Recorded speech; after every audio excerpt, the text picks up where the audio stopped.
Turtle Island Preserve is an alternative education center, alternative being the real base, and it's all about enriching people's lives in a different than normal format. Like we're kind of the opposite of cookie cutter, the opposite of a classroom, the opposite of what's going on and has been going on in America and the world for a good while.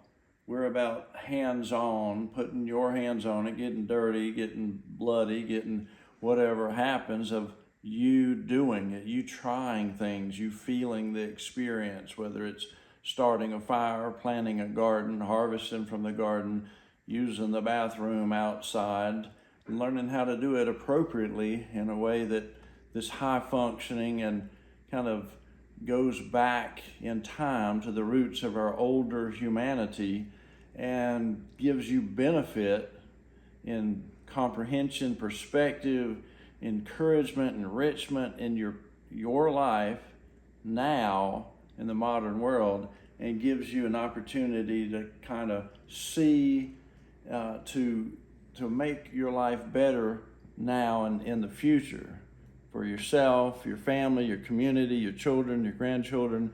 So it's kind of a big scope there, but if you really break it down, we're here to enrich people's lives. And we go about it in a way that's alternative, different.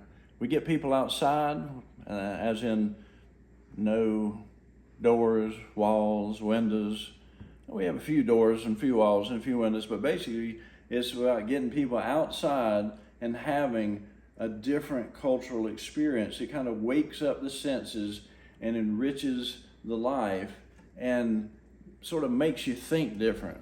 It's one of those aha moments, or what we really try to do is 100 aha moments, so that they start coming so fast that your whole world is shifted and changed. It's like a paradigm shift in waking up to what's going on in the world today and how you can and maybe should fit into it. So I know that's a mouthful, but if you really want to capture a little bit of the essence of Turtle Island, that's it.